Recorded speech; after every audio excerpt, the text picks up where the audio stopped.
పవిత్ర శ్రావణ మాసాన్ని పురస్కరించుకుని నిర్మల్ పట్టణంలోని బాలాజీవాడలోని శ్రీ అలివేలు మంగ దేవాలయం ప్రాంగణం ఆధ్యాత్మికత శోభతో వెలువరిసింది. రెండవ ఆదివారం రోజు సుదర్శన యాగాన్ని అంగరంగ వైభవంగా నిర్వహించారు. ఇక లోక కళ్యాణం భక్తుల శ్రేయస్సు ఆకాంక్షిస్తూ నిర్వహించిన యాగం భక్తి పారవస్య కలిగించింది. ఇక డి.కి. రామకన్నన్ ఆధ్వర్యంలో ఈ సుదర్శన యాగం సంకల్పబద్ధంగా కొనసాగుతుంది. అయితే వేద పండితులు శాస్త్రోక్తంగా హోమక్రతువులను నిర్వహించారు. ఈ యాగం అనంతరం భక్తులందరికీ అన్నదాత ధనాన్ని కుటుంబ సభ్యుల ద్వారా అన్నదాన వితరణ జరిగింది.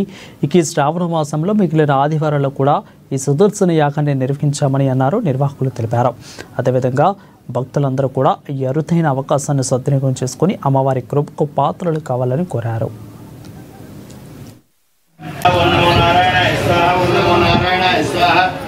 ఓం నమో నారాయణాయ స్వాహ ఓం నమో నారాయణాయ స్వాహ ఓం నమో నారాయణ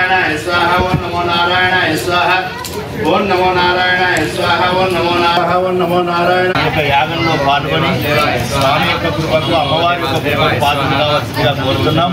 అలాగే మొదట మన యాగం ప్రారంభించుకున్నప్పుడు జరిగింది. ఈ రెండవ యాగానికి మన కాంట్రాక్టర్ గారు సుపరిచితులు, మంచి ఆధ్యాత్మిక భావాలు కలిగినటువంటి, మంచి సామాజిక సేవా కార్యక్రమ దృక్పథం కలిగినటువంటి దగ్గరి జగన్మోహన్ రెడ్డి గారు రావటం, అలాగే ఈ యొక్క కార్యక్రమంలో మేము ఉన్నాం మీకు వెన్నంటి అని చెప్పి యాగ కార్య నిర్వహణనంతా కూడా భుజస్కంధాలపైన వేసుకున్నటువంటి మన ఆవిడ శ్రీధర్ గారు, ఆ తర్వాత రమేష్ గారు, ఆ తర్వాత రాజశేఖర్ గారు, అలాగే గంధం సుధాకర్ గారు, పద్మావతి గారు, రమేష్ గారు, అలాగే ఆనంద్ గారు, శ్రీకాంత్ గారు, ఇలా అనేక మంది ఈ యాగంలో పాల్గొన్నారు. అలాగే మహిళా భక్తుల లోపల హారిక గారు, విజయలక్ష్మి గారు, పద్మావతి గారు, ఇలా అందరూ కూడా పాల్గొని ఈ కార్యక్రమాన్ని విజయవంతం చేస్తున్నారు.